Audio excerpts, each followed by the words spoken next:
I'm Bree Wood with BIN News Now. The NBA is officially exploring expansion to Las Vegas and Seattle. Commissioner Adam Silver says the league has hired an investment firm to evaluate ownership groups and arena plans. I think they're Seattle and Las Vegas, in terms of their history and support of NBA basketball, are unique in terms of available markets in the U.S. right now. Both cities have strong basketball histories, including Seattle's former Supersonics. Millions are expected at this weekend's nationwide No Kings protests against the Trump administration, with rallies in over 3,000 cities. It's the first major demonstration since federal agents fatally shot 2 Americans in Minneapolis. And Tina Turner's legacy is entering a new chapter. Swedish company Pop House has acquired her name, image, likeness, and most of her music catalog, planning immersive projects to honor her iconic stage presence. Get BIN News Now on demand 24/7 on the iHeartRadio app. And hear us on WBOK1230.com. Yo, turn it up. It's Gerod on the air, spitting truth in the booth. We ain't going nowhere. New Orleans City got us hard in the beat, but corruption creeping in, gotta take back the street. But corruption creeping in, gotta take back the street. From the French Quarter vibes to the Ninth Ward grind, he's the voice of the people, yo, he's one of a kind.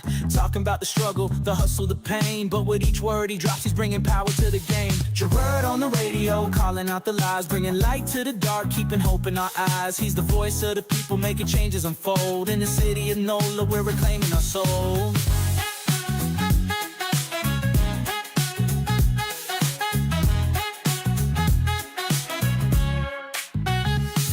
Try to silence the truth, but he's loud and clear. From the bayou to the block, everyone can hear. Got the people united, it's a movement, no doubt. With his mic in hand, he's breaking all the clout. City eat the official scheming, yeah, they playing it slick. But Gerard's on the line and he's ready to kick. For the schools and the streets, he's fighting the fight. With a heart full of passion, he's igniting the night. Gerard on the radio, calling out the lies, bringing light to the dark, keeping hope in our eyes. He's the voice of the people, making changes unfold. In the city of NOLA, we're reclaiming our soul. From the jazz in the streets to the gumbo pot, he's the pulse of the city, giving all he's got.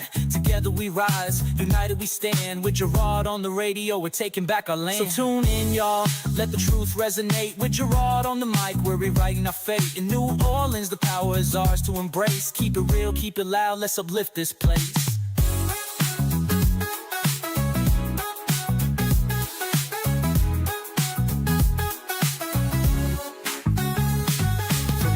In the streets to the gumbo pot, he's the pulse of the city, giving all he's got. Together we rise, united we stand. With Gerard on the radio, we're taking back our land. So tune in, y'all, let the truth resonate. With Gerard on the mic, we're rewriting our fate. In New Orleans, the power is ours to embrace. Keep it real, keep it loud, let's uplift this place. Gerard on the radio, calling out the lies, bringing light to the dark, keeping hope in our eyes. He's the voice of the people, making changes unfold. In the city of NOLA, we're reclaiming our soul.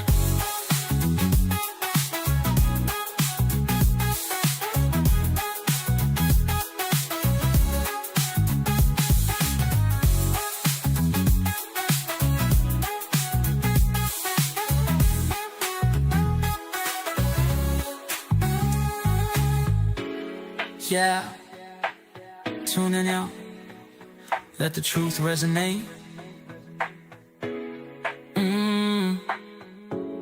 With Gerard on the mic, we're rewriting our fate.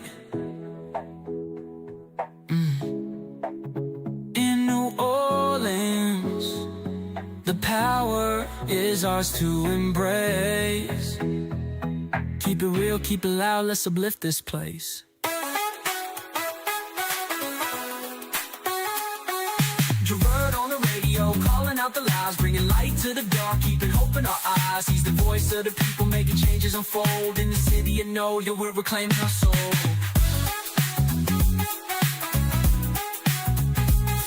Yeah, let the truth resonate. With Gerard on the mic, we're rewriting our fate.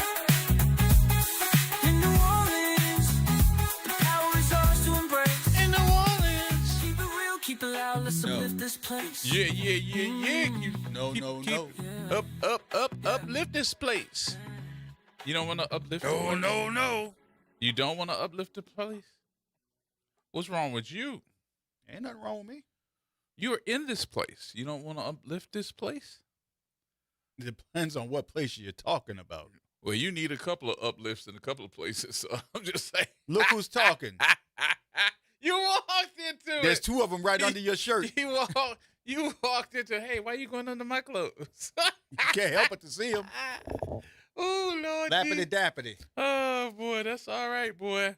You walked into that one, okay? You told me I walked into it. I told you I get you back. I just get you back. No, actually, that wasn't a got me. That was a guy. Nah. You got.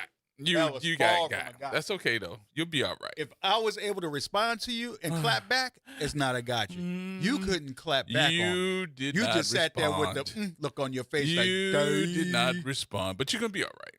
You sat there and looked like, "Doo-doo-doo." Yourself. And if you know what is, that's because you were it today. Yeah, what's going on? How was your day yesterday? Oh, man, it was wonderful, man. I had that event at Rosie's that I did with the Amistad Research Center, playing straight vinyl. No CDs whatsoever. Nothing. Straight up vinyl. You playing records? Records. Really? It's a vinyl event that they do. This is the second one that they held, and it was great. Even Ro Brown was there. I saw Ro. Well, that wasn't yesterday. That was the day before. That was the day before you see when he stopped Yeah. by. Yeah, he was. They had the vinyl set up in front, like across the stage, where you can go and pick up and bring it to me and tell me what you would like to hear off of this particular album. Oh, wow. And it was all female like artists, and it was off the chain. Even Miss Dottie from the Freedom Riders was there. Oh, really? Yep. Yes, indeed. Mm-hmm. Is she still over there at the what's the name of that building where she lived?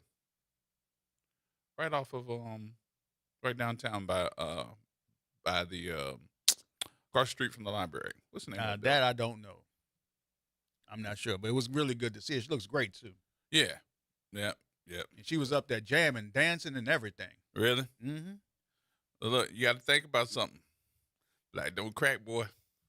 And we don't use That's too much true. Absorbine Jr. neither. That's true. You would not think that she is, well, her age. I would say that. I don't want to say as old as that because that doesn't sound right. Well, she is, what, in her 80s? Yeah. Yeah. And I mean, you wouldn't know it. No. No. And got all of her, Yeah. all of her senses. So, all right, good people. We are glad that you are a part of the conversation on today. Don't fret. She's coming. The attorney extraordinaire is. I just heard the door. I just heard the door shut too. So she's coming. She's on her way. She is here today. Just running a little slow. But we had a gigantic time on yesterday, and I did something yesterday because when I came in here, there was a cake, and it said "Happy Birthday, Gerod," and I thought that was coming from my good friend and your good friend, our good friend, Bunny, Chef Bunny. And so I was all over the air yesterday. Chef Bunny, oh, Chef Bunny. I just told Chef Bunny because I just talked to her because I couldn't get on the phone yesterday, but I got on the phone today and I just called her and said, thank you. And she said, I am not the baker. I said, well, who baked that cake? She said, Julie Vokerson baked that cake. And Julie loves to bake. And they said she bakes cakes almost every day.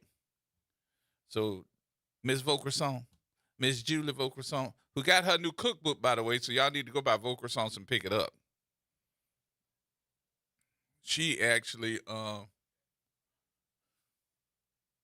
she actually brought her. I could hear her all the way through. Huh? She said I saved her life by opening the door. Oh, really? I don't need to know no more. The rumble down under. No, Lord. Yes, indeed. You had your matches? It's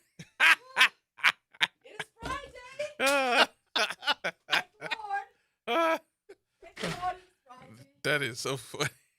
If they only knew. If they only knew. Thank you for opening the door. Yes. Thank you for opening the door, Wick. Mm-hmm. Because her password, when I say password, she always goes, a BS? Did the phones just go out? I don't see nothing. See, the Lord knew to put the phone out. She said She said, she always goes, a BS?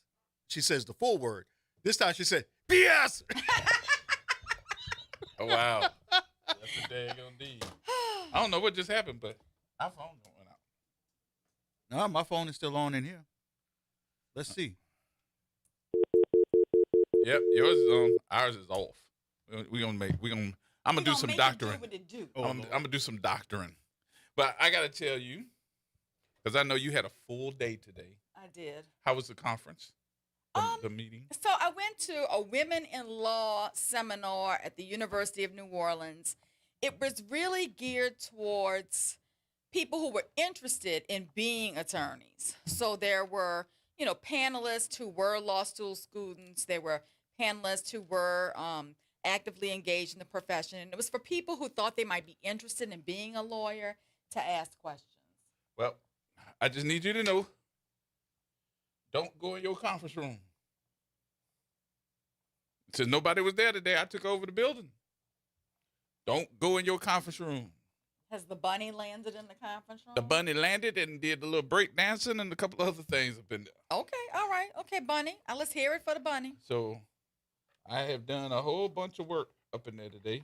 Very good. Very good. I do appreciate it. And we got a lot of baskets for the little kids already completed. But we got a whole lot more to go. So I'm more than likely going to go back over there this weekend. Yeah, I'm going to go there on Sunday to work on the bunny situation. So it looks great. It looks great. So I had a lot of fun doing it too. And then something else happened today. What else happened today? Oh, got a lot of calls from people that were like talking about the show and some of the things that were being said on the show on yesterday. And we covered a lot of ground this week in terms of the topics that we discussed on air. And there was something else too. I just read something that got me tripped out. Tiger Woods has been involved in another rollover accident. Vanessa Mata's mother got into a car accident this morning where she almost rolled over a parent bringing a child to daycare in Lakeview. Yes, and indeed. Of course, NOLA.com went wild, right? Mm-hmm. This woman is not one of the people involved in the litigation, right? But it is the mother of one of the people who was convicted for the slammer case. So of course, people started saying, "Oh, she didn't get the memo that the case is over." All this kind of stuff. And this is the mother. Slam. Yeah. This is the poor mother, who apparently, she's overburdened. Now she's got the children of Vanessa Mata, who was remanded straight to prison. And she was clearly bringing one of them to daycare when she, I guess, lost control of her vehicle. Wow. And, crashed. So that's her grandbabies. Yes, her grandbaby. She was bringing them to daycare. Well, one of them to daycare. Wow. I think that's a shame. Sometimes when you don't say nothing, it's better just to be quiet. Yeah, and of course, WDSU didn't miss the story. They, they immediately covered the story, and people immediately went off. In the comments. But the crash was, in Lakeview, and sources confirmed that it was the mother, Aura Amelia Mata. It was in the 7,000 block of Milne Boulevard. The principal of Cub Corner, which is that little daycare attached to Mount Carmel, asked the news media to leave the scene because they were really being invasive in this woman's life.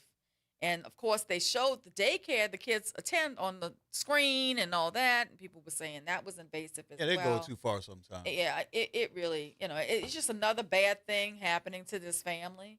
This one right here says that in this week. Tiger was also arrested. This happened in Jupiter Island, Florida. What? Jupiter Island, Florida is where it happened. What happened? And Tiger Woods getting arrested. Oh, okay. And he got arrested. Well, one of the biggest things I think, too, that we're talking about is the fact that the Tulane police ended up killing someone yesterday. Had to shoot him.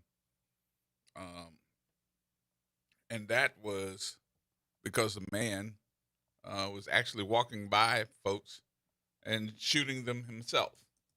So he had a weapon, and he was confronted by the police. And the police officer that confronted him, they ended up in a tussle. They ended up fighting. And then the backup and this is what I'm saying, this is not verbatim on what happened, but evidently the police officer that was there that backed up the other police officer pulled her weapon, and as they're tussling, and she shot him twice. And he went to the hospital, of course, where he died. So there is video footage of this shooting. And I think what everybody is asking is, was deadly force needed for this shooting, for this tussle that they had going on? And I'm thinking to myself as I watch it, it's easy for me to make a judgment, but what's the rules? You know, if you are in a tussle with somebody and it might be a life or death situation as a police officer, and your backup comes and sees that you're in a tussle, and I hate to sound like I'm being chauvinist because I'm not, but he is in a tussle with another man. His backup is a police officer that's a woman. She pulled her weapon and had it out and was walking around them and I guess was giving out commands, and he did not listen. So she shot him twice. Would you? Did he have a weapon? Yes, he shot two people. Well, then yes, I think I would have. One of the people was just walking by. I think they said it was a janitor for Tulane. Shot him, just to be shooting. Yeah, if he's out there shooting people and he's got a weapon, I think there is the presence of imminent danger, and I think I can shoot somebody to prevent imminent danger of death or great bodily harm. I would certainly shoot him. And I want to bring this story up. I know you can't get into it all the way, but I don't like what I saw in the media yesterday with Chad Cockerham's story. Look, let them have their day. I didn't like They it. want to present it how they want to present it. That's fine. The facts speak for themselves. Let us get these people under oath in deposition, and let's see how it really plays out in deposition. That's fine, but that's not what I'm talking about. I'm talking about the people that did the media on this story. Why are you surprised? That presented this as he's suing them because he wants his job back. That's not why he's suing them. I know. Talking to Mike. You know, that's not why he's suing them. He's suing them because they violated the police officer's Bill of Rights. They violated his civil rights. They retaliated against him as a suspected whistleblower. They filed criminal investigation after tried to file criminal investigation after criminal investigation against him. They went on a witch hunt to try to find something to hold against them. They violated every potential right they could have violated with respect to Officer Chad Cockerham. And this is a pattern of conduct for Ann Kirkpatrick. Mm-hmm. So on the way out, she's going to give the city of New Orleans a huge judgment to pay. Okay. Answered the question. Who we got? T-Bone? All right. T-Bone. Hey, first and foremost, I have an old man memory. Belated happy birthday to both of y'all, from what I understand. All right. Thank you. So I'm open to correction if this is the case. I do know a number of police officers that are my friends.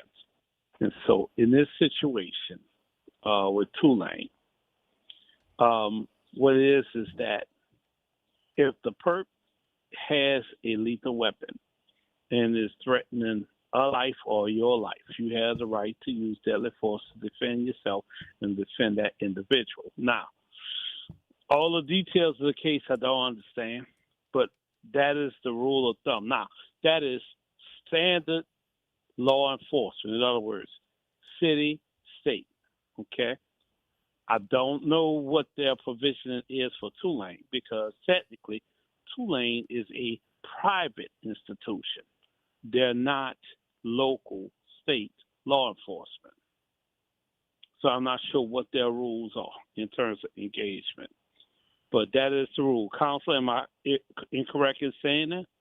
I really don't know what rules they have to follow. I would think they would have to adhere as law enforcement to the same type of rules that the police must follow and the state police must follow with regard to the use of deadly force. I'm sure there's some sort of use of deadly force policy that Tulane maintains, and I'm sure it mirrors the policy that would, be applicable to NOPD and the state police. Because they're not security guards; they are actual police officers.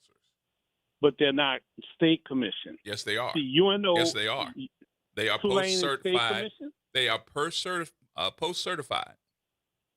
Okay. Yes, they are. Because I was under the impression that since they're a private institution, because I have a friend that was at UNO, he retired, and he let us know.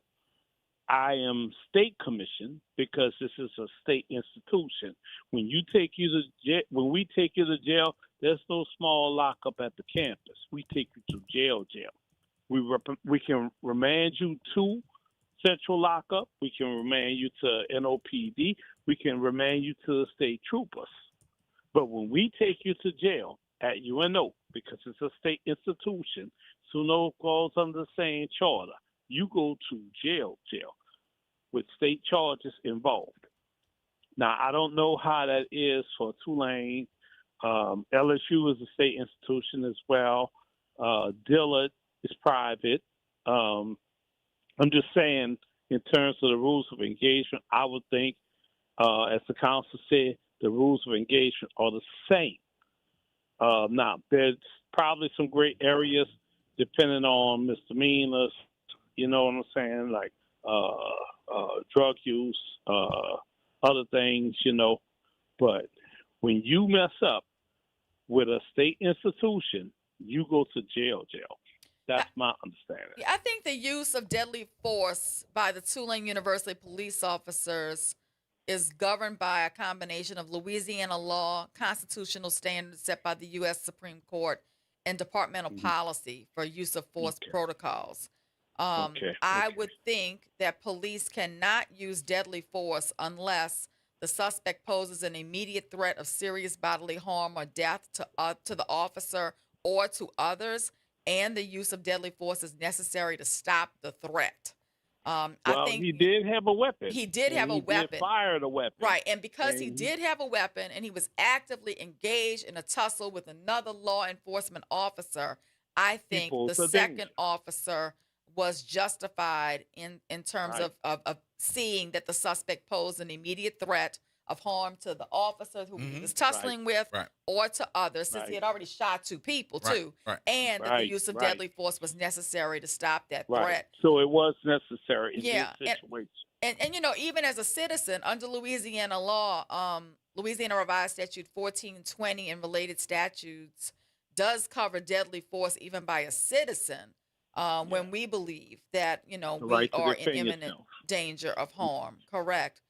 And the Tulane police officers are commissioned police officers under Louisiana law.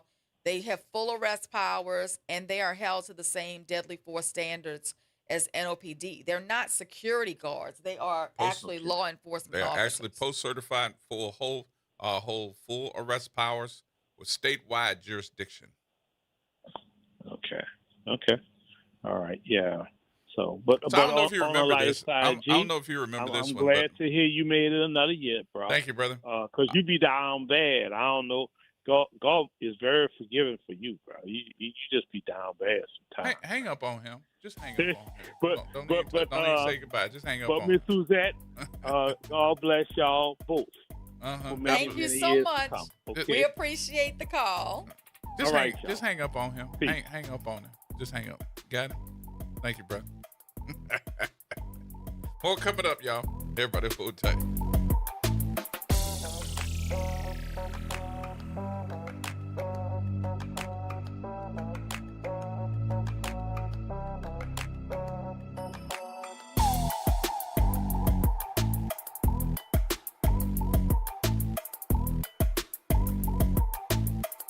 Real issues, real talk, real solutions. Miss an episode of The Reality Check? You can catch every episode anytime. Search WBOK Media on your favorite podcast app to tap the bold commentary, real-time reactions, and powerful perspectives from the people and leaders shaping our city. Download, share, and rate it 5 stars because the real ones always stay informed.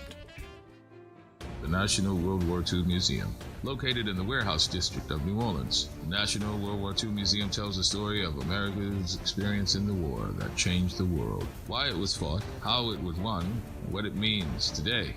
Visit them online at www.nationalww2museum.org for time tickets and safety information. Making a difference in the community. WBOK 1230 AM. Here we go. The Reality Check on WBOK 1230 AM.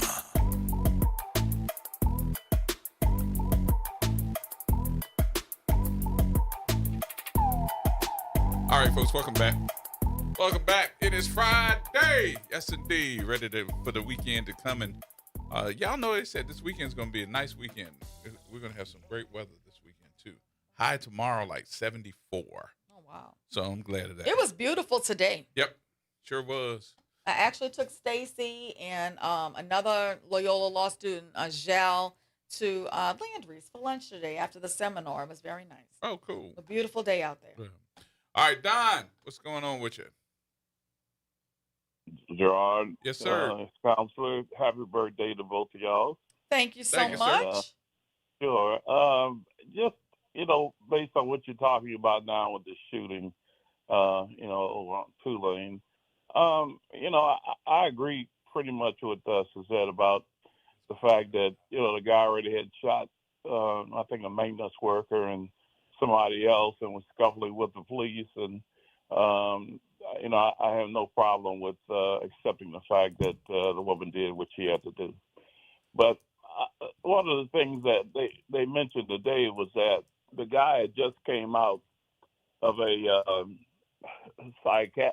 psychiatric ward at one of the hospitals about a month ago. Mm-hmm. And that, he was released initially because of overcrowding, at the jail.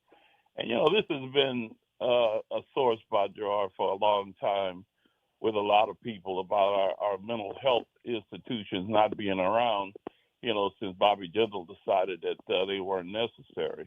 And this has really caused a lot of problems that we still haven't come up with a solution, because there's so many people out there, I think, especially over these last few years with so much trauma, in our city, that there are a lot of people that need psychiatric, help.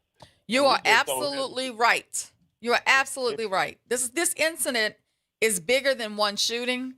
It exposes a system failure in how we handle mental health crisis in our community, especially in the city of New Orleans.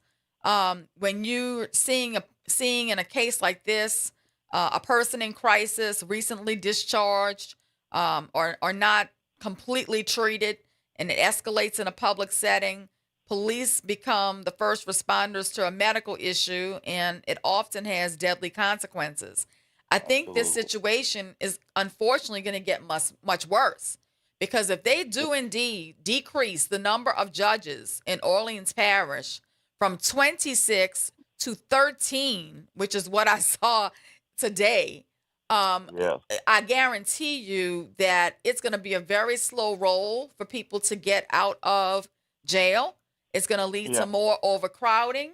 Are they just going to have to release people because they're not getting their constitutional rights met to a speedy trial? I mean, what is going to happen here? I think what Baton Rouge is doing is extremely short-sighted. And I think we're going to see more of this, unfortunately.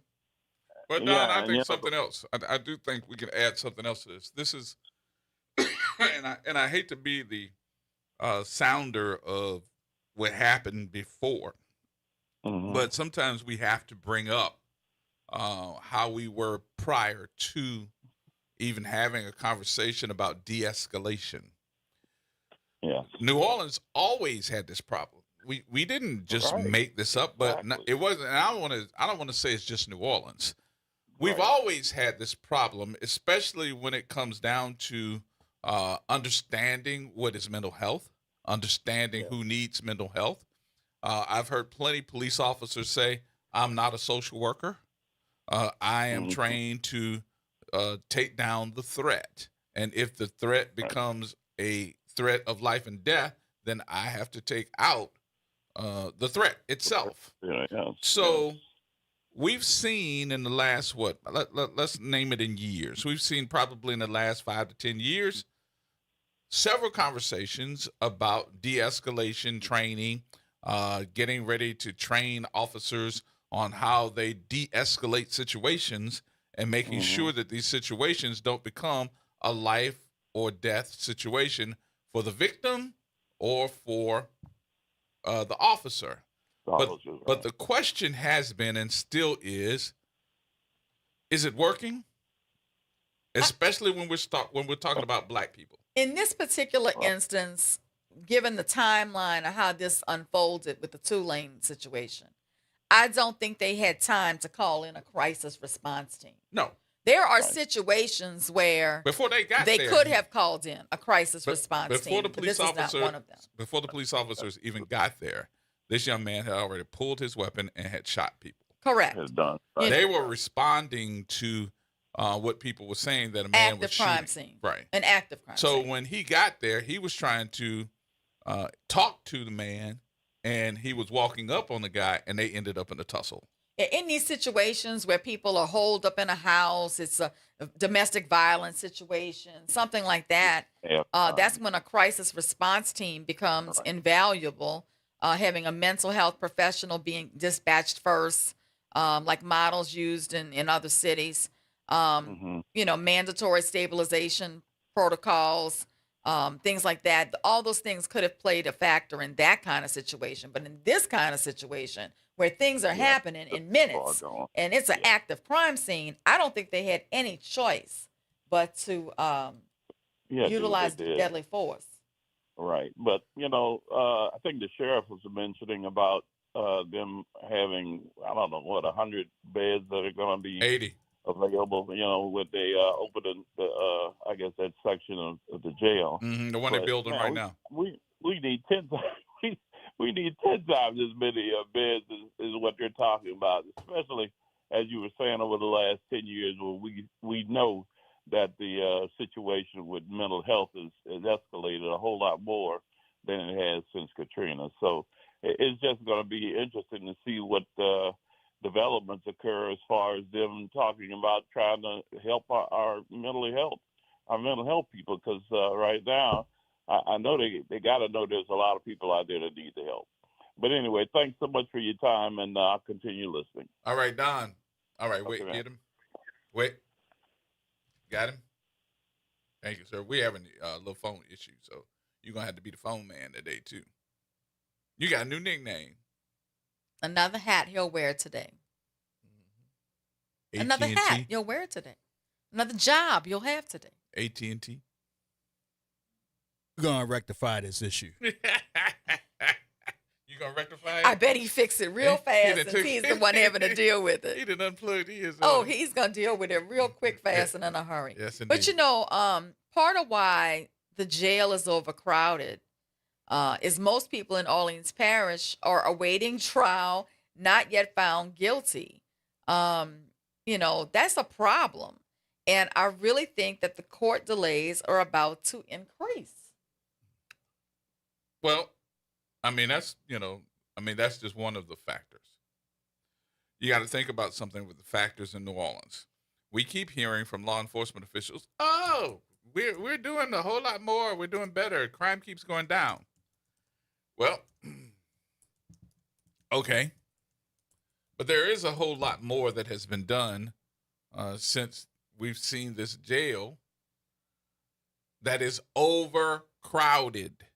The jail that we have right there on Perdido Street is overcrowded. The city council put an ordinance together when this jail was first put in use, that the number of people that we'll be able to hold at a maximum was 1,250. 800. They like to see 900. Then it went up to 1250. Now they're over 1500, which is overcrowding. And they have to find a place for those folks to be held. And it's usually because of the fact that we're overcrowded and we have several different law enforcement officials that are saying, oh, da da da da, what you gonna do, what you gonna do, what you gonna do, but they're not helping. One of those law enforcement officials was your governor, because he was saying, hey, y'all are overcrowded, but this is what you need to do. You need to call the federal folks to tell them to come get their people. You need to stop having these guys staying in there so long. So I know that Susan Hudson had to ask, okay, you don't want them to stay in there too long, but what you all don't know is how many attorneys that when they get ready to move them out of the Orleans Parish Jail and move them to other places, whether it's Hunt, whether it's Angola or whatever, that the attorneys for those folks file something to the judge and ask the judge, don't let them move. Yeah, because it's inconvenient for them It's to go inconvenient for them. represent those people. Exactly. It's But inconvenient for them. there's several problems here. The cash bail system too is a problem. Mm-hmm. People who can't afford bail stay locked up, Yep. while people who have money go home. Yep. This artificially inflates the jail population, and to me, it gives an advantage to people of means over people who don't have money. Justice shouldn't work like that. Everybody should have the ability to post some sort of bond or get some kind of release. That's or interesting something. that you say it that way Yeah. too. People that have money, They go home. they go home. People that don't stay in jail. 'cause They don't have to the stay money. in jail because they don't have the money. So Right. add something else to that. People that know somebody, They get out. they go home. Right. People who don't know somebody, they stay in. Yep. That's the way it works, unfortunately. Now, it's not fair. Nope. It's not equitable. It's not fair. And then you also have the fact that cases take years to go to trial. Judges' dockets are overloaded. Prosecutors, public defenders, and courts are stretched. People just sit in jail waiting. Now, I many think the inmates. longest they say in there, they can stay in there, well, have stayed in there somewhere between 5 to 9 years. That's ridiculous.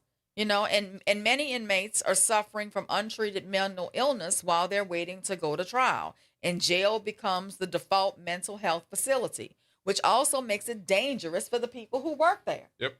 So, there's a lot of things that go into this. I mean, jail staffing has been reported at dangerously low levels 45% in Orleans Parish, right? And units have gone pretty much so unsupervised to a certain extent. The facility has issues like plumbing, security failures, worsening conditions, and all of that creates a situation for violence and escapes and unsafe conditions for inmates and staff.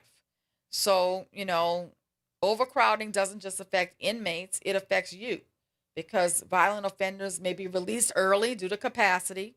People cycle in and out without the proper mental health treatment, and police are forced to handle repeated crisis in a bad situation. And one of the things you said too with the release too, there has been a couple of missteps taken not only by law enforcement, but also, and law enforcement could include them, but I would say the DA's office, where they forget you got a lot of 701s.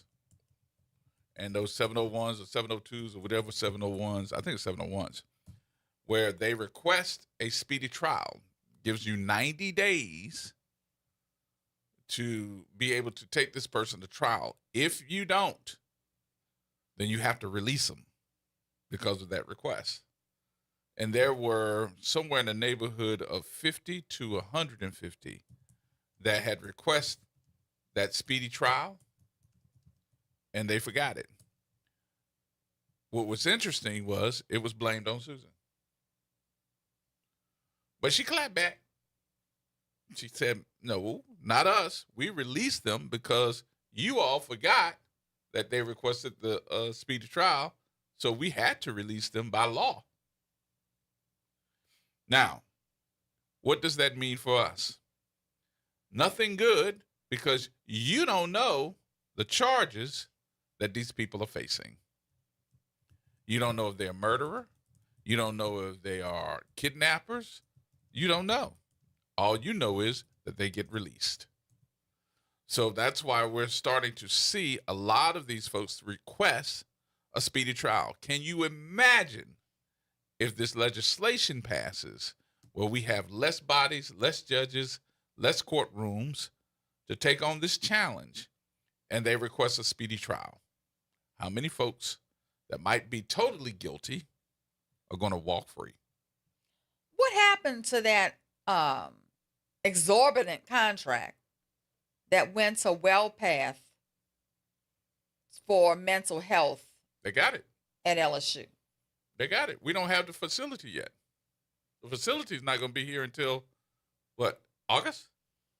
So it was like a $93 million contract to provide mental health services, but we don't have the space in the jail or Nope. to provide the service? They are building that space now. That's number one. Wells Path is the mental health and has the mental health contract for the Orleans Parish Jail.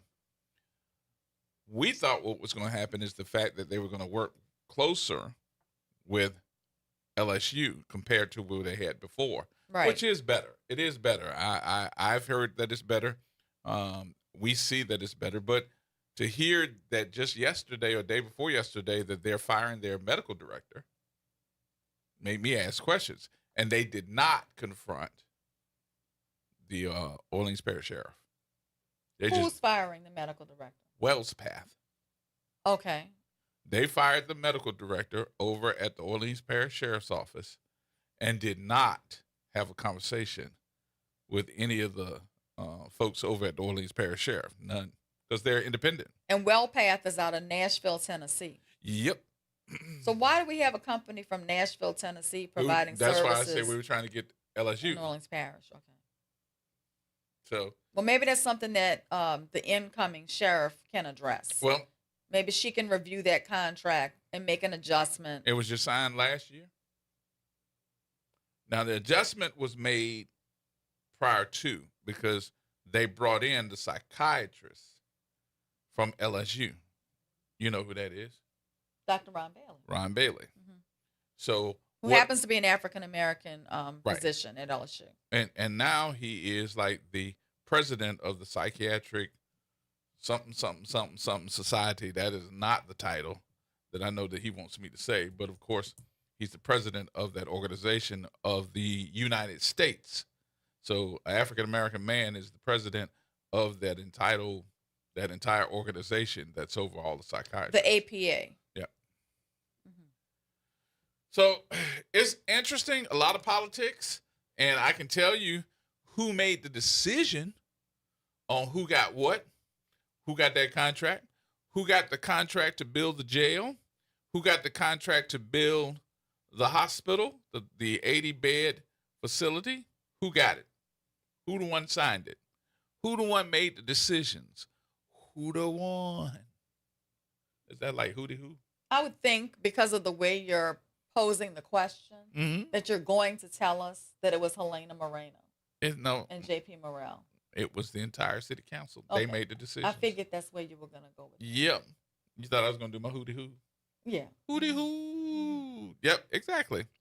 So there has always been a different undertone about who built this jail, who built or is building the other facility for the ones that need mental health help. I always had the thought, why do I have to get in trouble? Why do I have to do something that's going to get me arrested to get mental health help in this city? Because if I'm mentally unstable and I do something, I might get arrested and they're going to put me in that facility. But if I'm not trying to, and I do it anyway just because where my mindset is, to me, we're making us do bad things to different folks or ourselves just to get mental health help. We've got plenty of those in the facility now. Plenty of them. All right, we got to take the break. All right, let's take the break. We got more coming up, y'all. Everybody hold tight.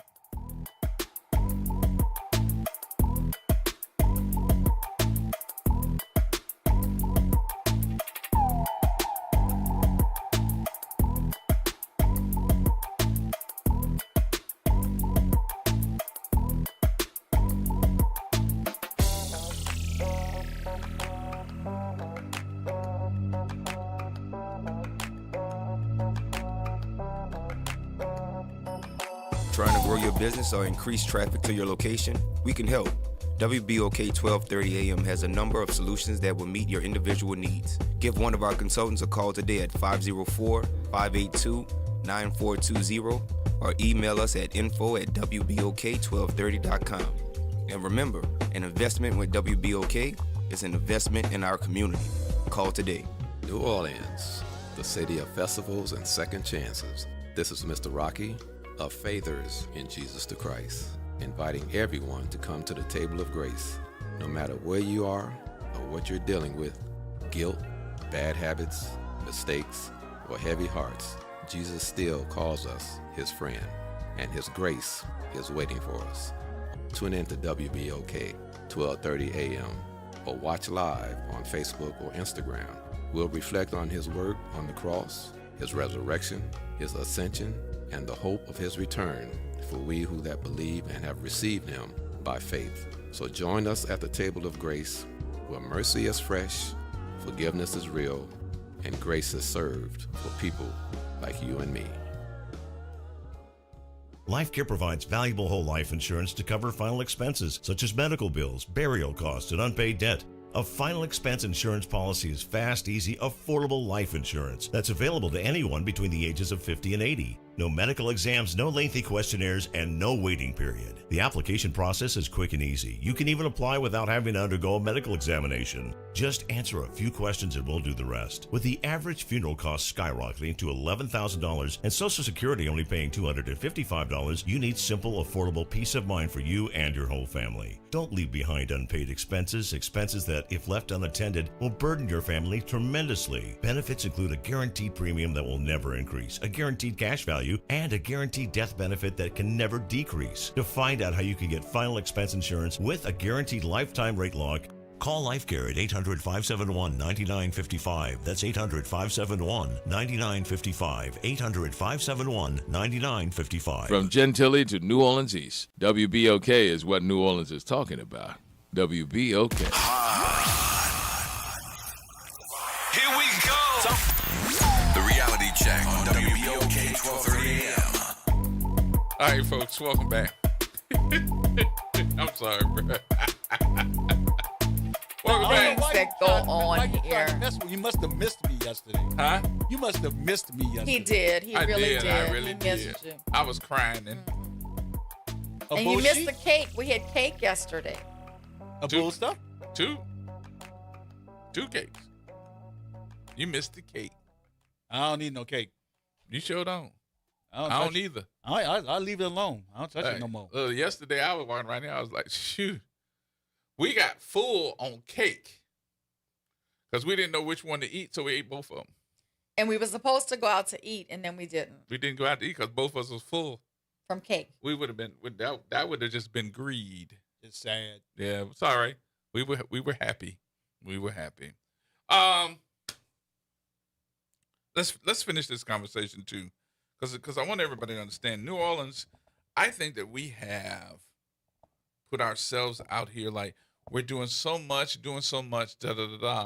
for the city to lower crime, but we don't give the folks that are really lowering the crime, we give them no kudos. We keep hearing law enforcement officials and what we're putting together. My administration has done this and we have done this and our numbers are down. The numbers that we're operating on, and this is going to make some folks mad, but I don't give a you know what. The numbers that this city is operating on, saying that this is how many folks that we had that got killed in 2025 is a lie.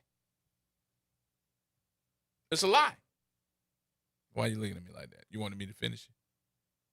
Yeah, I thought there would be more. I thought there would be like an explanation. It is. Okay. So go back to January 1, 2025. What happened here? We lost 14 people on Bourbon Street. What were they? They were run over by some maniac, and he killed them. He murdered them, right? Those 14 people's deaths were not included in the numbers for 2025 that got killed here. Why not? Because Granny said that that's a special category, and we're not going to include them in the same numbers, which is a farce in itself. Because if you would include those 14 people into 2025's death rate, we would have exceeded 2024's rate. And it's important for them to say that the numbers go down every year. And last year, they did not go down. They went up. And I'm trying to figure out at what point will the talking heads say something about those numbers going up and stop trying to cater to this old lady. They would only discuss the numbers going up if Michelle Woodfork had been the superintendent. Well, they're not going to discuss it with Granny as the superintendent. You don't think so? No. And they allowed this. I'm waiting to see who's coming behind Granny. I'm waiting to see how long she's going to stay here now that it's getting hot on her. And I'm waiting to see who is going to replace her. Are we going to play the game of doing another national search because we don't have anybody that we think is qualified locally to step into the position? Are we going to play that game again? Because look how well that's going for us. Well, I don't think that they're going to do the national search this year or next year, because I think that they've already picked who they want to replace Kirkpatrick. Because Kirkpatrick made her deal last year to stay another year so she could get her retirement. I know that for a fact. But she made her deal because she wants to make sure that she can get her retirement at her top rate. And then the talk has been we were either going to get Nick, what's his name, Gernon, or one of the police officers that had left here to come back. I think it's Paul. I got to figure out his name. Somebody going to text me and tell me. But those were the choices for Helena Moreno. It's not going to be Hans. It's not going to be any of the other guys. It's either going to be Nick Gernon or Paul. I got to figure out what Paul. I don't know why I'm missing his last name, but I'll figure it out. Somebody text me. I know we got a lot of NOPD to listen. Okay. How long you think she's going to stay? I give her another year, another 12 months, and then she's out of here. How much damage is she going to do in the remaining 12 months that she has? Well, it's interesting because the face of NOPD keeps changing. And it's changing lighter and lighter and lighter. Well, that's why she was so hot about these alleged allegations of cheating on the majors and captains exam, because it was impacting the people that she wanted to be the face of NOPD. Well, with the OIG being involved in this, my sources tell me that there was not really an investigation. The investigation was you picked up the phone and called those folks that took the test. And say, you cheated? Did you cheat? And they said no. And you hung the phone up and that's it. That's not an investigation. My recommendation, if anybody wanted to know what my recommendation was, make those same folks that you have put that different stripes on. You have put different stripes on their daggone shoulders. And on that point, you should make them each take that test over by random. Random. Take the test over. Just like you drug test someone, you should take them one by one and make them take that test over.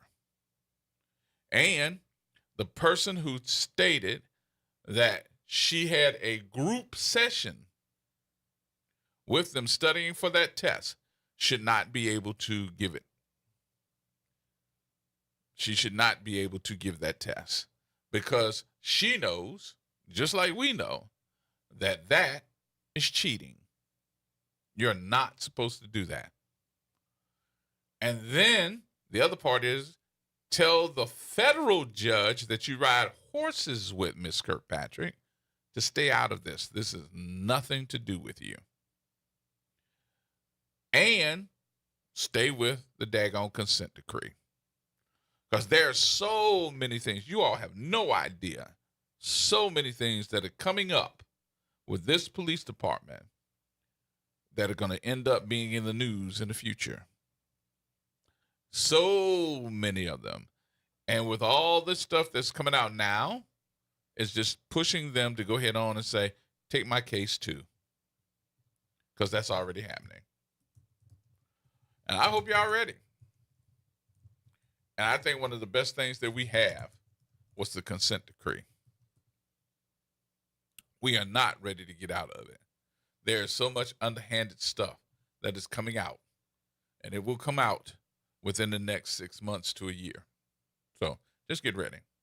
Just get ready. You agree? I do. I do agree with that. And we, as a people, are paying too much for everything. Do you all realize that we are sitting back on our hunches, on our, what is it called? Haunches? We're sitting back on our haunches. I think you made that word up. I didn't. I'm going to look it up. Look it up. Haunches. You want to spell it? Haunches. Haunches. Oh, you're correct. Okay. Why'd you thought I made that up? I thought you made that up. We're sitting back on our haunches and not saying anything about anything. And you're ending up opening your wallet. I would like to know, at what point in time would you say that I could be in charge of this department and overspent $20 to $40 million and nobody said anything? Or I wouldn't lose my job. Do you think that I would still be in that position today if I overspent my budget of $20 to $40 million and then looked you dead in your face and said, oh, well? We give people raises for doing things like that here. We promote them to higher positions. And we'll be all right. We would be all right. Everything would be all right. Y'all would be looking around and saying, get rid of him. I would be the topic of other people's radio shows. We wouldn't be able to look around. Y'all would come up with a name for me. And the meme would be following me forever. And of course, City Council, Mr. Red Bottoms, will probably have a conversation about me every single day. Just like I talk about him. But we don't do it. We don't say anything, but we paying for it. Now here comes your utilities. Now here comes trash. Here comes the other stuff that we can really pay a whole bunch of money for. And we're not saying one iota. No, nothing. None of your folks that's supposed to be representing you, they're not saying anything. We're just sitting back and opening a wallet. More coming up, y'all. Everybody hold tight.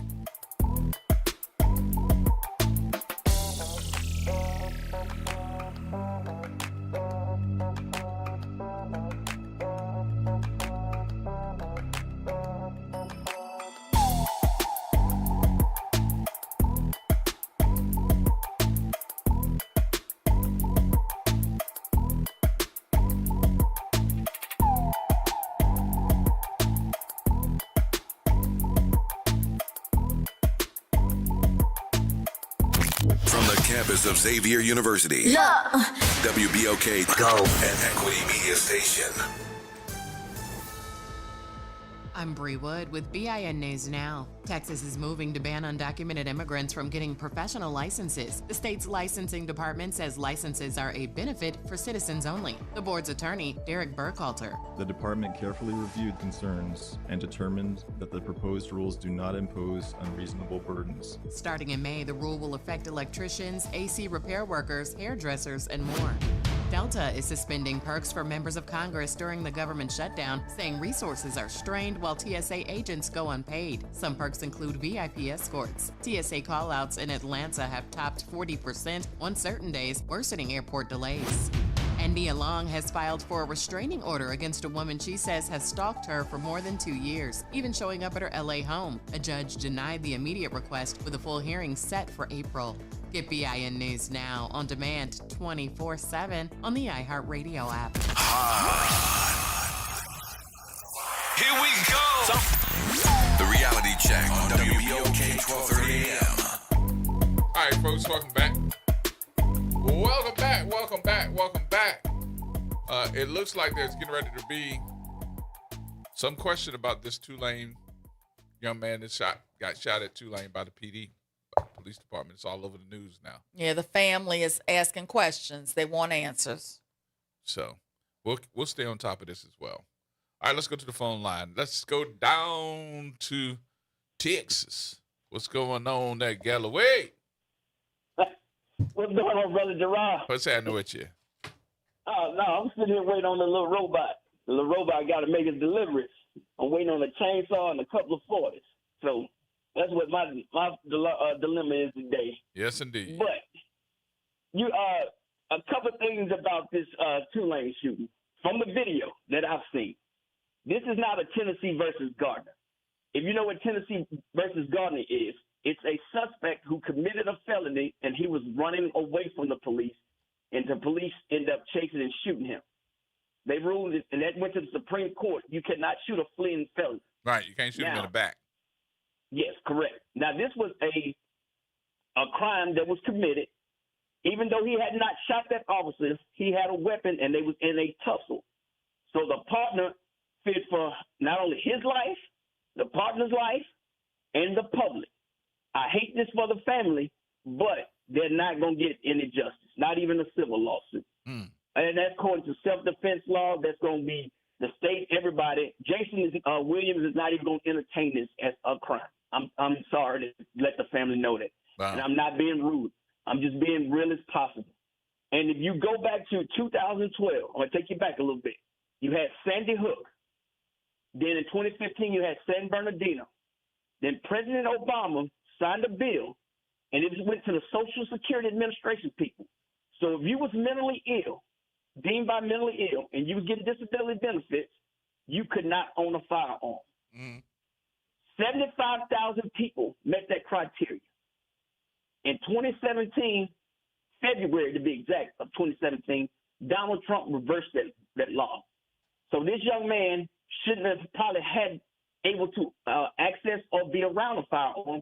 But since that law has been rolled back, there's nothing really you can do with this man being able to own a firearm or carry one, to be exact. So what I'm getting at is, if the Obama rule would have been in place, this young man had a better possibility of not being able to have a weapon. So that's just some of the stuff we're going along with our mental health system. And we all know, and your caller said it right, about Bobby Jindal closing down the mental facilities. Right. And we know that, NOPD and OPT, they can't handle this type of load with mental health people. And my thing for the family, I know this is hard to hear, but you got to be able to just put this person down somewhere. I'm not saying like physically restrain him, but you got to put this person down. Like if you know this man was having problems, put him back in there. You got to get these folks some help. And I know this sounds rough, but I'd rather that young man be alive right now than his family trying to figure out a way to put their loved one in the vault somewhere. So, and that's just all I'm saying. I know it sounds rough, family, and if y'all listen, I do apologize if it sounds rough, but I just don't see, according to this video, anything that I'm saying is different. good luck to y'all, and hopefully folks can learn from this. Because mental health in America, because I'm going to tell you a personal story of mine. For about, 6 years, I was not able to own a firearm. My post-traumatic stress and traumatic brain injury disallowed me to have a firearm. Really? Military? Yeah. Military. If you have our information went to the FBI background check. Because if you had veterans coming back, you got to remember, Gerard, we had at one point in time, it was 21 veterans a day committing suicide by firearm. Right. Now it's down to 17. But we had so many severe cases of post-traumatic stress and traumatic brain injury. So that one of the things was part of my rehabilitation was to take all firearms away from me. I just got them back not too long ago. So I didn't mind, so I got them now, but I don't need that stuff. But if that measure was in place, I don't think this young man, if whoever gave him that weapon, maybe he stole it. I don't know. So I'm not going to put that he actually went in there and somebody sold it to him, because I don't want to have no gun dealer calling in and say, I didn't sell this man that, or we can't sell this and that. So, and that's just hopefully, man, I don't know when it comes to what type of punishment those officers will receive, but I know if it's a threat to the public or the police officer partner or the police officer himself, you're not going to get no justice for it. You're getting and it's not just shooting in the leg. It's not shooting. My brother been a police officer for 25 years. He tell me you shoot to eliminate the threat. You don't shoot to say you don't shoot to kill. It's to eliminate the threat.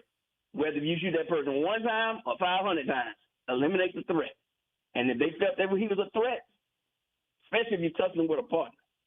So, I don't know, man. But I do want to say this, man. Yesterday, I alluded to this yesterday about that commission for the Essence. If you can come up with a commission, Helena Moreno, I'm talking to you, and JT Morrell, if y'all can come up with a commission for Essence, when are y'all going to come up with a commission to have about the wealth gap between black and white in New Orleans? $93,000 for the white folks, $39,000 for the black folks. When are we going to have a commission to come up with a plan to get the black people going from $39,000 up to $93,000? And I'm up out of here, G. I hear my little robot coming. Have a good day, my brother. I got you, brother. All right, Galloway. You can turn them off. I know, bro. I know you doing double duty. You all right? Yes, indeed. I will tell you this. I've gotten to the point now where if I have to make the choice on video, you start questioning some of the video. I just thought that lady that shot that man, that, he was engaged in a full-fledged fight. They were on the ground wrestling, and she was standing there with her weapon drawn and was standing around them. Now, was it a threat? Probably so. But again, I'm not a commissioned police officer. I don't know what the training is. But I thought at least, get in on the fight. Don't just shoot him twice, because you're standing there. But did she have the right to do so? What do you think? 504-582-9422. 504-582-9422. I want to hear everybody's conversation piece on this, because again, what's coming out with the family is that they want answers about what happened, knowing that this man had some type of mental health issue. And I've heard plenty of police officers say the same. I'm not a social worker. I'm not trying to know, while I'm engaging into some bad stuff with you, that you are a candidate for, a mental health hospital bed. I don't know. So what do you do? What do you do? We had to figure that part out, because this was something that happened yesterday on Tulane Avenue, right at the hospital. And it seems that there's going to be some type of issue in the next couple of weeks. I got to the point now where I'm like, well, and this reminded me of when we start seeing folks, citizens getting shot and wondering, did they need to do so? But again, 2 people got shot. So let me read the story to you just in case, so you'll be able to sit around and say, okay, let's think about this. This comes from NOLA.com. It says 2 people are in critical condition and the suspect is dead after a shooting that happened Thursday afternoon outside of Tulane University's Medical Center in downtown New Orleans. The New Orleans police officers responded to the Central Business District. That shooting was near the university's Health Science Center and 1400 block of Tulane around 2:45. Crime scene tape cordoned off an entire block as top NOPD brass worked the scene, including the stretch beneath the medical school sky bridge. Students and faculty crossed overhead, some pausing a look down at an intersection scattered with evidence markers, shell casings, and a handgun. The suspect, who has not been identified by police, alleged attacked a person walking near Tulane Avenue in LaSalle. He pushed the victim into the bushes, where a struggle ensued, before standing up and opening fire.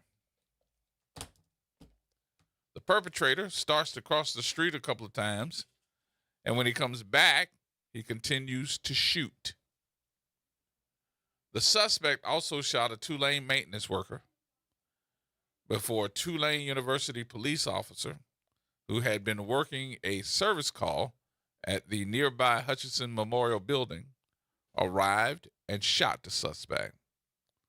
The suspect died from his wounds within about an hour, says the New Orleans Police Department.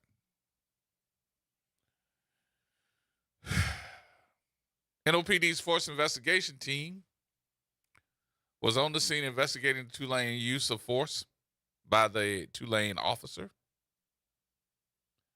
Police did not identify the victims, the suspect, or the Tulane officer who shot him, nor did they specify a motive or how many shots were fired. A source familiar with the matter said the suspect had been a psychiatric patient, that is, at nearby Tulane University Medical Center immediately before the shooting. All right, remember that part. This young man was a psychiatric patient at nearby Tulane University Medical Center immediately before the shooting, but that he had left being told that he would need to pass through a metal detector. Clarence Porter, who lives near the scene, said that he heard 4 shots. Said it woke me up out of my sleep. Both victims were treated at Tulane University Medical Center's emergency department, which borders the shooting scene, before being transported to University Medical Center. Officers remained outside the ER as crime scene tape blocked the ambulance bay street's access. By 6 p.m., the yellow tape had come down and Tulane Avenue reopened to rush hour traffic. The Orleans Parish Coroner's Office is going to release the identity of the suspect when his family has been notified and his cause of death determined. They probably have by now, since this story was written earlier. So remember, I told you to remember that part, that he had just left the psychiatric treatment center at Tulane University, right? I guess my question to you would be, how does this man get a gun?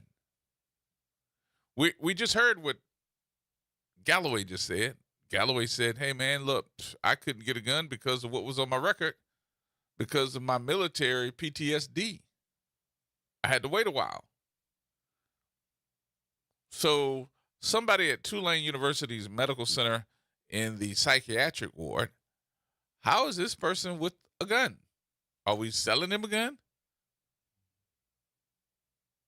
Does he just have a gun? What is he doing with a gun? And they wanted to stop him because he was going to walk through the Tulane University Medical Center's metal detectors. Can you imagine what would happen, or what happened, what would have happened if this man walked through the metal detectors with a gun, walking through the hospital? Good Lord. So glad they did stop him. But should they have shot him and killed him? Now, I want to make sure that we put out here, because I don't want nobody in the world of law enforcement saying he don't think this and he don't think that. Or, no. I'm asking just a regular person. I don't think that was a overuse of force when somebody is apparently going to kill you, because they already shot 2 people. But do you think that that was a misuse of force? Or could there have been a better solution? Now, one police officer was already engaged in a fight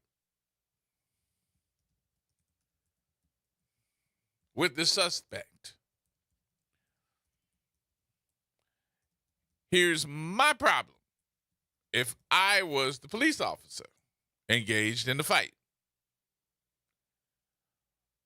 my partner comes up with a gun drawn, and both of us laying down on the ground fighting. We are having a ruckus.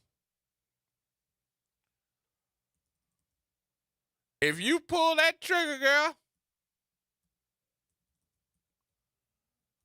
don't miss. Because I'm on this ground too. I'm just saying. Don't miss. Because I'm on the ground too, and I do not go good with gunshots. At all.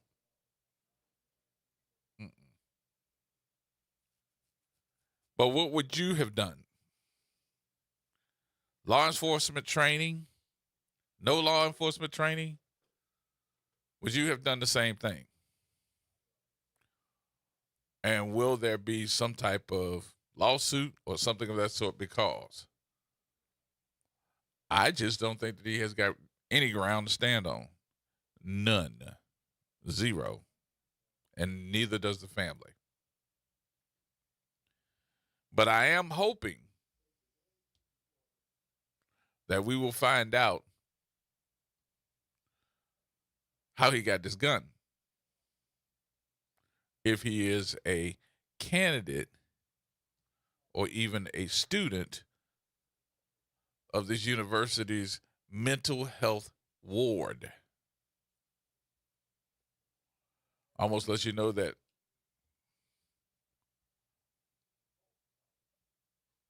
the what they say, the inmates are running the asylum.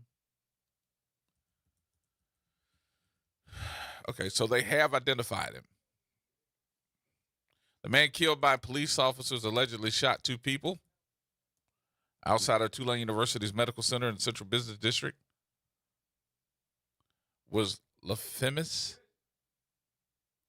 Haynes. Lafimmas Haynes. According to social media posts from his family.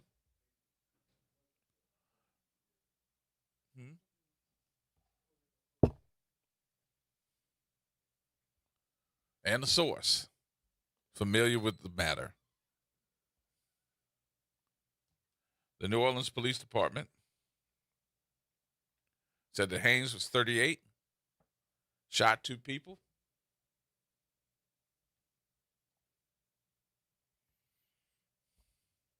And that was around 2:44 yesterday in the 1400 block, Tulane Avenue.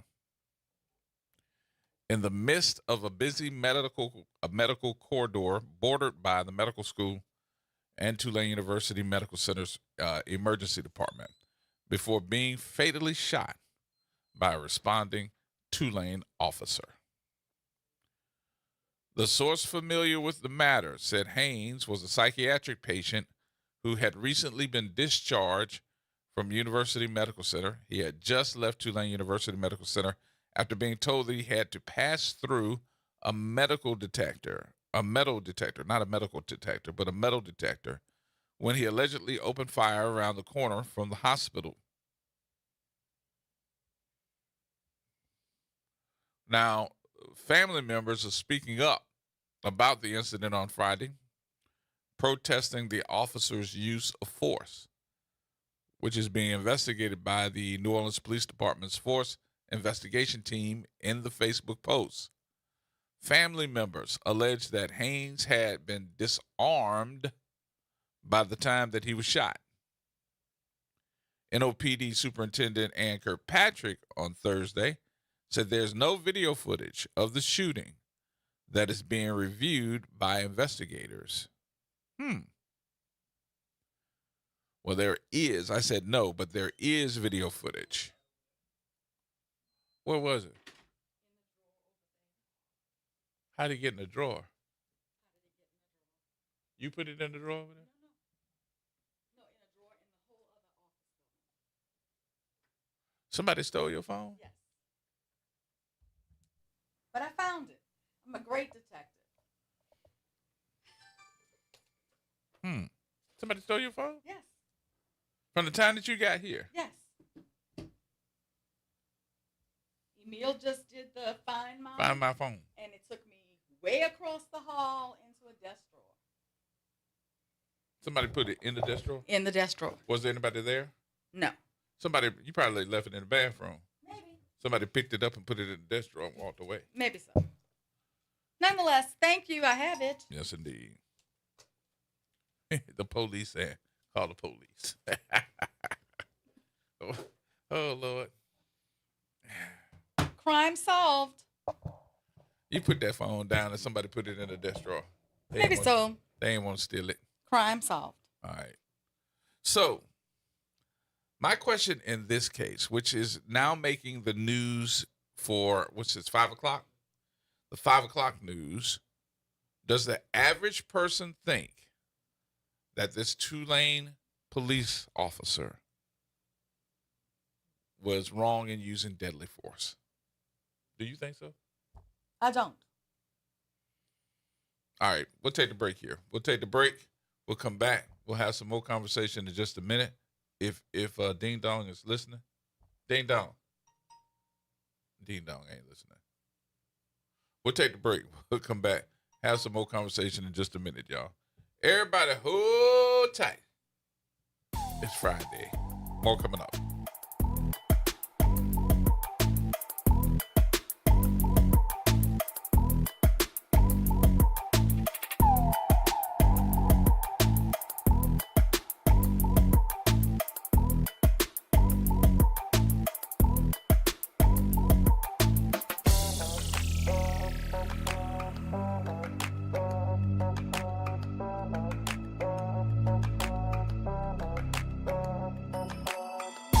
This is the Bloomberg Black Business Beat.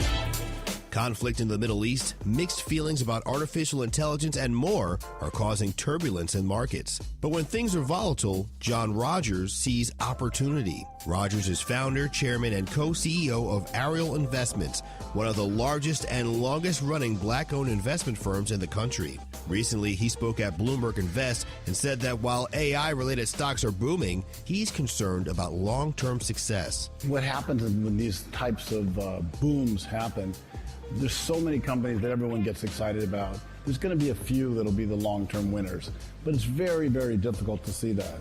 You know, in this country's history, there were many, many automakers before things focused on Chrysler, General Motors, and Ford.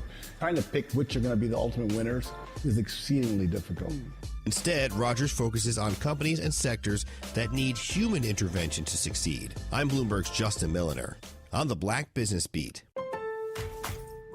During Lowe's Pro Savings Days, the job works in your favor. My Lowe's Pro Rewards members buy more and save more on materials they rely on every day. Get up to 25% off select molding when you spend $1,000 or more, and up to 25% off Pergo Evercraft laminate flooring. Put Pro Savings Days to work for you. Members get more at Lowe's. Valid through 3/27. Selection varies by location. While supplies last. Loyalty program subject to terms and conditions. Visit the Pro Desk or Lowes.com/terms for more details. Subject to change. Pizza's here. Oh, great. I'd love some, but I'm worried about my stomach issues. If you're worried about having diarrhea, gas, bloating, stomach pain, or loose, oily stools, it may not just be stomach issues. It could be a condition called exocrine pancreatic insufficiency, or EPI. With EPI, the pancreas doesn't release enough enzymes to break down food, but EPI is manageable. Use the symptom checker on identifyepi.com and talk to your doctor. That's identifyepi.com. Sponsored by AbbVie. It's Off the Top with Norman Robinson on WBOK 1230 AM. The excuses have run out. In New Orleans, the failures of the Sewerage and Water Board are no longer occasional. They are, in fact, routine. Another major water line erupts. Streets flood. Property is damaged. And the response is as predictable as the failure itself. Explanations, deflections, and promises. We have heard it all before. Let's be clear. This is not bad luck. This is not unforeseen. This is what happens when a critical public system is allowed to decay in full view of those responsible for maintaining it. Pipes more than a century old are bursting beneath our streets. A power system built on outdated technology continues to falter. And a governance structure split between city and state has created the perfect environment for one thing above all else: a lack of accountability. Because when everyone is in charge, no one is in charge. We saw the warning signs in 2017 when a summer rainstorm overwhelmed a crippled drainage system. We saw it again during Hurricane Ida when failure of the power system nearly led to catastrophe. We've lived through boil water advisories, cyber attacks, and the looming threat of saltwater intrusion. And now we are watching the ground beneath us literally give way. So the question must be asked, not politely, but directly. Just who the hell is responsible? Is it the leadership of the Sewerage and Water Board? Is it the mayor who leads the Utilities Board? Is it the governor and the state of Louisiana, which maintains control over this hybrid agency? Or is it all of the above? Because the people of New Orleans are paying the price in damaged homes, disrupted lives, and rising rates for a system that no longer delivers the most basic of public services: water, drainage, safety. This is not complicated. What is required now is not another study, not another promise, not another press conference with catchy phrases of concern. What is required is action, decisive, coordinated, and immediately. Full transparency, a clear chain of command, and a timeline the public can see and hold accountable. Anything less is simply managing decline.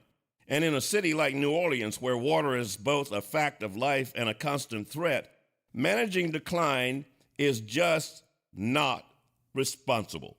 It is dangerous. So here is the bottom line. If this system fails again, and it will, no one should be allowed to say they didn't see it coming. The warning signs are no longer beneath our streets. They are erupting through them. And this time, the responsibility will not wash away with the water. So y'all come up with a plan, and damn it, do something with it.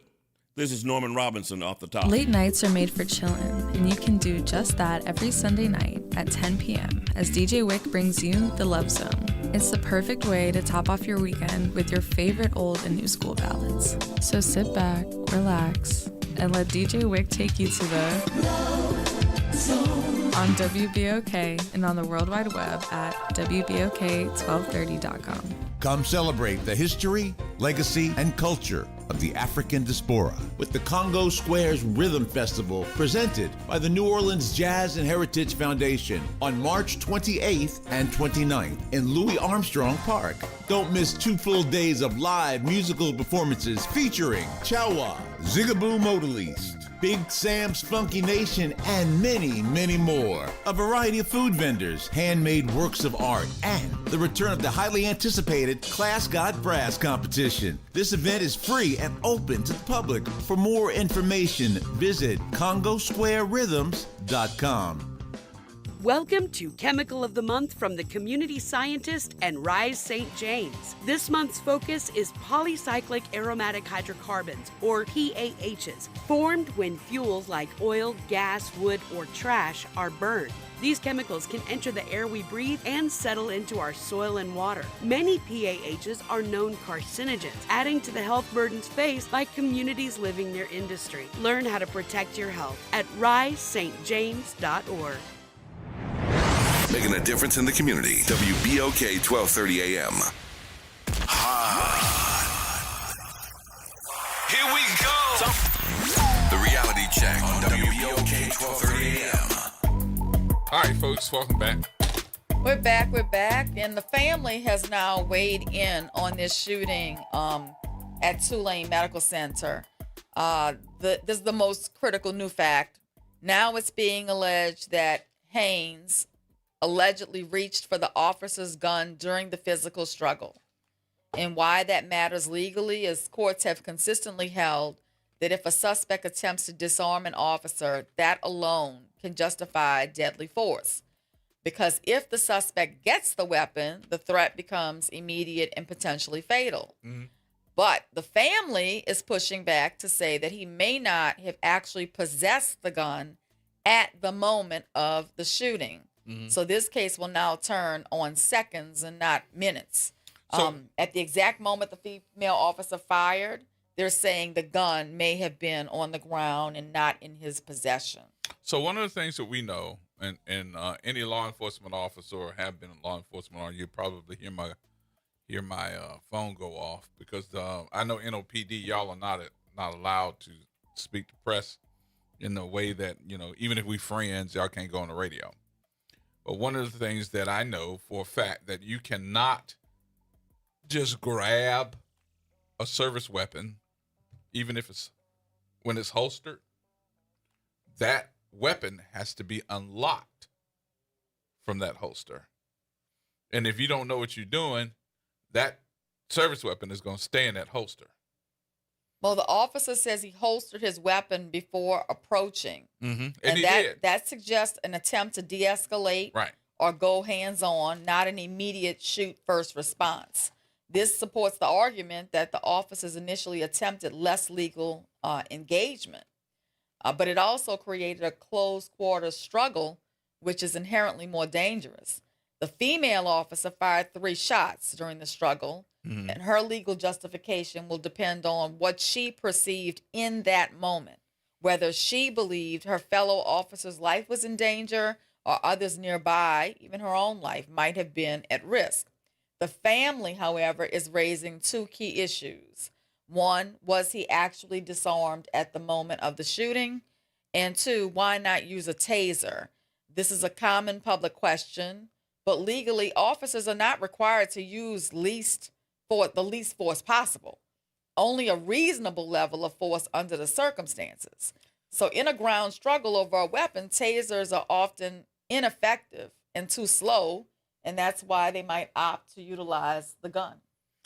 I don't know and listen, again, I wasn't there. I don't know what the split second reaction is because that's usually the case. It's a split second reaction. But if you see the video, which I have seen, I saw the video. Somebody was shooting the video from another level, which actually they were in a building. You could tell that they were up because it's shooting down. When I say shooting, I'm talking about video. Shot the whole thing. And they played it last night, except for the shooting part. And I got to tell you, when the young lady that is the police officer, when she ran up to get engaged into this fight that was happening with her fellow officer, She already had her gun out. She didn't have a taser out. She didn't have anything. She had her gun out. She ran into the frame of the video with her gun out. Now, maybe she knew something. Well, she had already known that 2 people were shot. Right. Okay, if I know 2 people are shot, then I'm considering that the suspect is armed and dangerous. So have you, in this case, figured out that this is the suspect that did the shooting? If I am told that there are 2 people who have been shot and I see my fellow officer tussling on the ground with somebody, I'm approaching with a weapon drawn. Okay. I have a reasonable suspicion that this person is armed and dangerous, and I am going to approach with my weapon drawn. Then why is your partner that is going through the tussle holstering his gun? Clearly, that was a mistake, because look what happened to him. He didn't get shot. No, but he ended up in a the close tussle. quarters tussle Yep. with an armed person. Somebody had a gun. Was he armed? That's the question. Well, they're not questioning if he had a gun at all. They're questioning if he had thrown the gun away from him right before he got shot. Then they question if he was armed or not. At the moment, but he had been armed because he had shot 2 people. Yeah. Okay, so, but I mean, also, there's apparently some kind of Facebook Live made by the suspect and statements that he made on Facebook Live saying that he was on drugs. They're trying to say that that might justify what his mental state was at the time, but I don't think that that does not justify deadly force by itself. Yeah. But it may explain his erratic behavior. Okay. Let's take some calls here. Miss Geraldine. Hi. Hi. Listen, on one of the news reports, I heard that once the officer shot the person one time, he did not stop. It seems that he gained more strength and was still fighting with the officer on the ground.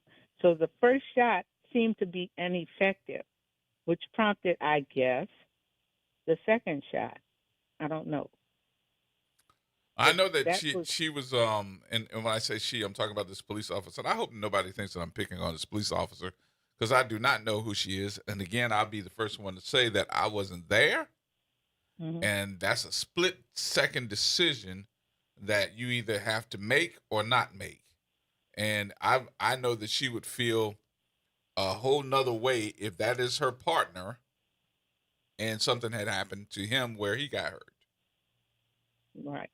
So, but yeah. But the look of it looks like, when you walk up, you're already in a situation where you have your gun out, but you didn't get engaged in the fight or to try to subdue him. That's the part that I just didn't understand, why you're running up with your gun drawn, but you didn't try to get involved in subduing the young man. You just shot him. Right. Well, that is a way to subdue. That's ending the threat. That's not subduing. Well, I don't know. Drawing a firearm, is it a threat display? Is it readiness? What is it? But to me, I've already heard that there were gunshots, and she quite possibly heard the gunshots themselves. And then she arrives at a scene and sees her partner in a tussle, hand-to-hand tussle with the suspect that she believes to be armed and dangerous. I don't see a problem with her having a gun drawn under the circumstances. I mean, clearly it was a deadly force situation. What do you think, Ms. Geraldine? Okay, I think that possibly she observed what was going on, and it looked like her, and this is just my thought, that it appeared that her partner did not have full control of the situation. No, he didn't. I agree. And being that she observed this, knowing that 2 persons had already been shot, right? The gun was the only other alternative. Yeah, in that situation. Right. I can see where she reasonably believed there to be a potential threat of serious harm, given that there was a recent active shooting, 2 victims already hit, a suspect still on the scene, a physical struggle with another officer, and possible access to the weapon. I think that is standard and reasonable police practice under that circumstance, to be armed, to pull the weapon, and to shoot. She didn't know if the suspect was still armed. She was trying to protect the officer on the ground, and they're trained to respond to worst case scenarios. Seconds matter in this type of situation. Mm-hmm. So it would be different to me if there was no clear threat, if there had not already been a shooting, if people didn't already see him with a gun. But that's not the facts that have been reported to us. Right. And also the fact that the news report that I saw, the first report that I saw, mentioned that she shot him once, which was to stop him, But it seemed that one shot was ineffective. So the second shot. Mm-hmm. Did you see it? I looked at it on the TV, but I was listening also to the reporter give a blow by blow of that. He was shot once. The suspect was shot once, and that did not stop him. He gained more strength, it seemed, and the fight continued. Mm-hmm. Right. No, I didn't see it. I can't look at things like that too hard. I saw it on the TV, but my listening skills were on rather than looking at that, because I can't stand and watch. A lot of people can't stand and just watch it like that, watch somebody get shot like that. Yeah. I saw the tussle, but the shooting part, I didn't pay close attention to it. Now, I can imagine that this is going to be hard on not only just the family of this young man that got killed, but this is probably going to be hard on the officers as well, knowing that you had to take somebody's life and having to deal with that. So, God bless them all. Yeah. And it could have been a much worse situation, as you stated. I mean, this is a very busy intersection of the city. This is right by the Tulane University Medical Center and the med school, the School of Public Health. I mean, there's a lot of surrounding businesses. This could have ended much, much worse. Mm-hmm. True. All right, Miss Geraldine, thank you very much. Have a good weekend here. Thank you for listening. All righty. Bye-bye. Bye-bye. Anybody else? 504-582-9422. What do you think? I don't want to be the judge of somebody's life being taken. I really don't. And I don't think this is what this is about, but it's normal for a family in this kind of situation to have questions. They're not going to see that their loved one was wrong. They know that they may ultimately see mental health problems. Right. They may ultimately see it, but it's still fresh. They weren't there. Mm-hmm. They have questions. I'm sure they're seeing these videos just like you are, and they want answers. And I don't think that I don't think we're asking for anybody to say, "Oh, yeah, she should have shot him." This is not that type of conversation. So anybody that thinks that is, it's not. I just want to make sure that we get it right. That's all, and discuss it. Let everybody discuss it before something blows up and ends up being, a conversation that we know we don't need in these times anyway. Because we got a lot going on in this city. A lot going on in the city. So, whatever. I just gotten to the point now where I'm looking around and just saying, this is a time where we need to all breathe just for a minute, learn the facts, and see what's wrong. And I don't think that's wrong. You think that's wrong? No, I don't think it's wrong. All right. God bless the family. I know that you all are grieving because of the fact that you lost your loved one. I'd like to know. Just as an aside, this whole thing probably would have been caught on Chad Cockerham's video. Because he works those cameras. Correct. If he had been there. Oops.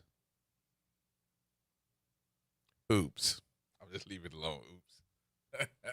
Because they're listening. Oops. Well, I don't want to get into so much information about NOPD. What about Tulane? I wonder what is Tulane saying. Because they got a chief of police. They do. And it looks like they had the National Guard somewhere around there because they're standing around too. Crime scene, National Guard, Tulane, NOPD, all around. Well, it appears that Tulane's official position is in defending the officers' actions, saying that they responded immediately and heroically as the tragedy unfolded. Yeah.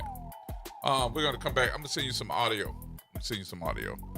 We'll come back with more in a minute, y'all. Everybody hold tight.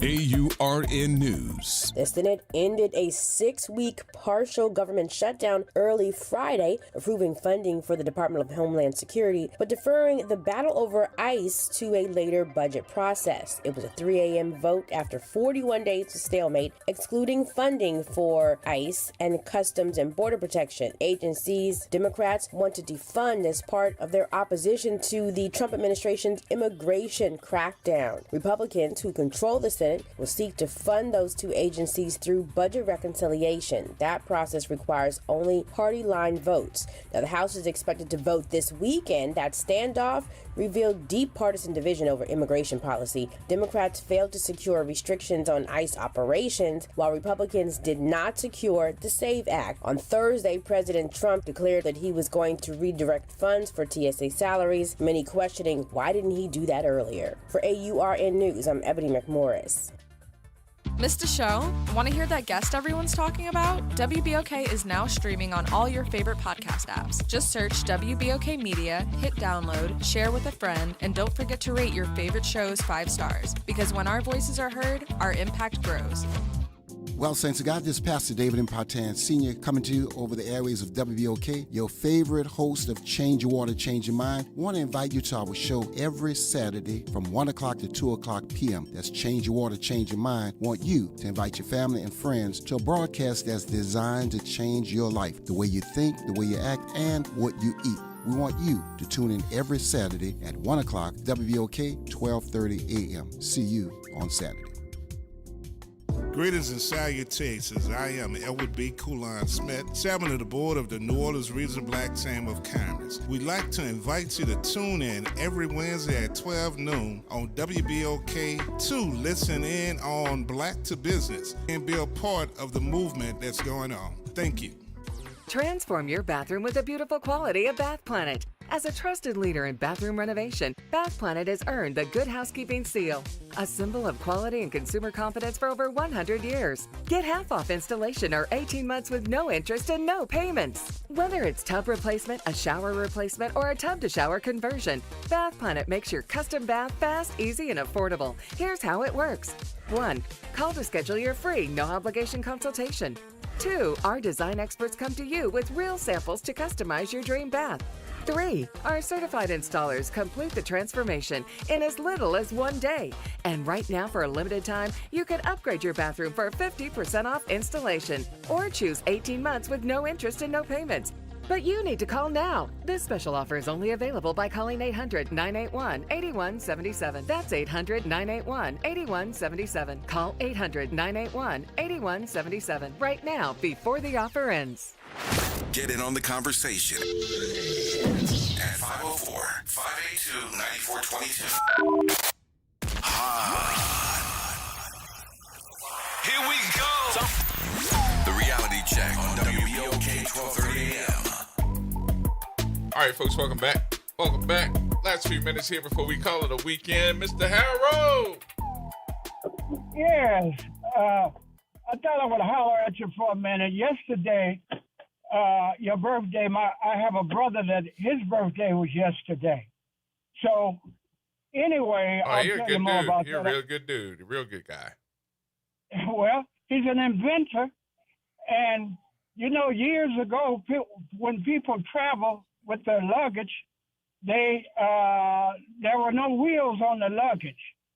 So he invented a cart that they could put inside the luggage and then when they needed it, they could take it out and roll it, and it's sold. He went over to China, and he had it made, and they couldn't keep them on the shelves in Los Angeles. But anyway, aside from that, he has 2 daughters. I was thinking about Suzette's grandchild about to be born. One of his daughters is an OGBYN, OB, whatever you call it. But anyway, what I want to tell you about, as far as business is concerned, what's going on here in Houston on tomorrow, and I won't be able to attend, but there's a bank and a church that is having a seminar on black people owning property, real estate. And they're going to have the, the different score, the people that keep your FICO score. They're going to be there, and there's no end to what the conference is going to be like. So I thought it might be a good idea for New Orleans. But what they're going to show you how you can buy, the average property, you have to put 20% down. They're going to show you how to buy the property with 3%, and they're going to have finance people and all of that there. Oh, good. They said, say that again? I said, good. That's wonderful. That's a wonderful program. We should have that here. Yeah, so all the black lady, I'm kind of black. She is so brilliant that is putting this thing together. And it was on the radio that is happening tomorrow at one of the larger churches here. Okay. And, I got my real estate license when I was 26 years old in California. But black people own less property today than they did 50 years ago. And it shouldn't be. And the reason is, if I can just say outright, is due to ignorance. Mm-hmm. So, and even, I won't mention the other race that has gone, and you can, chalk it up in your mind, has gone beyond black people in owning real estate. So they're going to show you if you retired, if you old, or whatever, and I'm almost old. So anyway, I just thought I would holler at you and tell you that it's going to be quite an affair. Okay. And you should do that in New Orleans. All right. That sounds like a good thing. We'll have to get the name of that church from you so that we can. We have to get the name of the church so we can follow up with them to see if we can do something similar here. I'm on the freeway and I'm not quite hearing you. Okay. That's we'll all get right. back with you. We'll get back with you and try to find out some I'll more. holler back on it. All righty then. Well, be careful and have a good weekend. You all do the same. All right. We'll talk to you later, Mr. Harrell.